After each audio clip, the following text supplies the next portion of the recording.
Hey folks, welcome back to the channel. Now a few weeks ago I tested the RX9070 against my old trusty RX6900 XT, and spoiler alert, the 9070 came out ahead in pretty much all titles.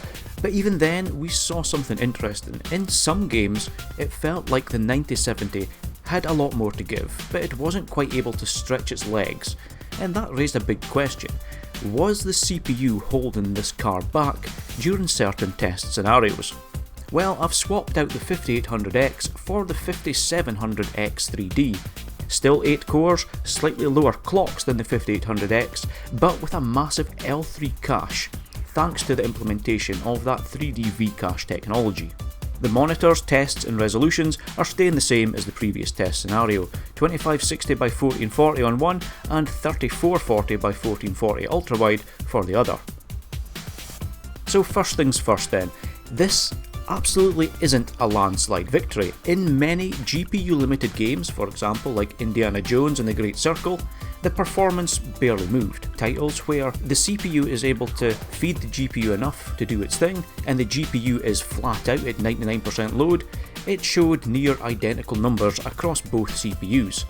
But that's kind of the point here, it confirms that we were GPU bound in some of those scenarios. And the CPU swap didn't magically change anything in those tests. On the flip side though, there are games where the X3D really flexed. So let's start here with Horizon Zero Dawn Remastered. Now this one is an older title which has been recently remastered, but it is one that is incredibly CPU sensitive. With the 5700X3D, we saw at 1440p firstly, a massive increase in average FPS to the tune of about 23%, and equally as impressive was the 22% increase we seen in 1% lows. Even at the ultra-wide resolution, the increase seen when using the X3D CPU was still over 10% on average, with an increase to the 1% lows being around 17%. So the extra cache here, it really does help smooth things out, and it just feels much more locked in general. Assassin's Creed Mirage, it showed a similar pattern but to a lesser degree. At the 1440p resolution, we're seeing a 7 to 8% uplift depending on the settings used, and in some scenarios it was about 9% better on the 1% lows.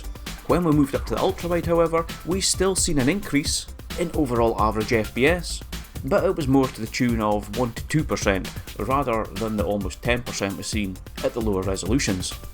Call of Duty Black Ops 6 was another win for the X3D chip. Now depending on the settings used, we've seen an increase from between 5 and 11% in average FPS, and up to a 12% increase in the 1% lows, which is a modest but notable increase.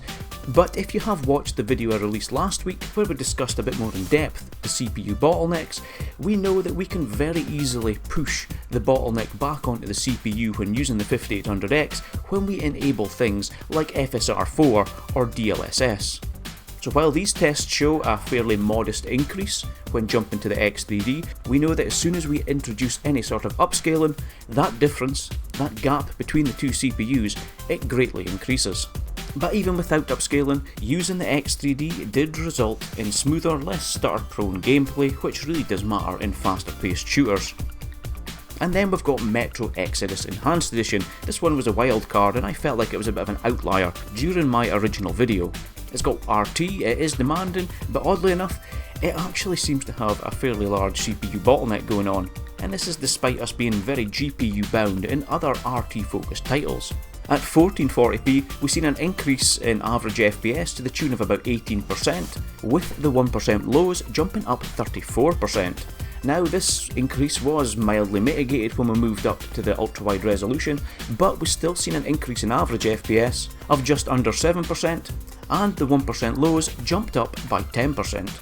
So it's clear that some engines are just better optimised to take use of that big cache on the X3D parts. Now let's talk a bit about Cyberpunk 2077.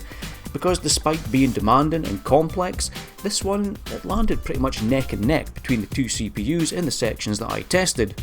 And I'm guessing this is because there are two balancing factors. The 5800X does have higher clocks, while the 5700X3D has that obvious cache advantage. and it seems in this test, in practice, they seem to cancel each other out. In fact, the 5800X in some of the tests did actually beat the 5700X3D, although this was to the tune of a single frame, which is well within the margin for error. So was the upgrade worth it then? Well, honestly, if you have got a 5800X and you're mostly playing GPU heavy titles, then sure, it's a nice to have jumping over to the 5700X3D, but it's absolutely not really essential.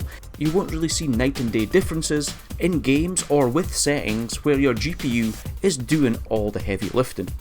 But if you are targeting higher refresh rates, you're playing competitive online games, or you dabble in CPU heavy open world titles like Mirage or Horizon, then the 5700X3D, it does unlock a level of performance that's kinda hard to unsee once you've seen it.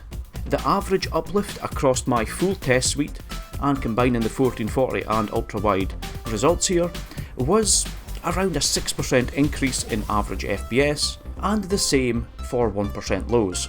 And more importantly, there were very few instances where the 5800X actually beat it.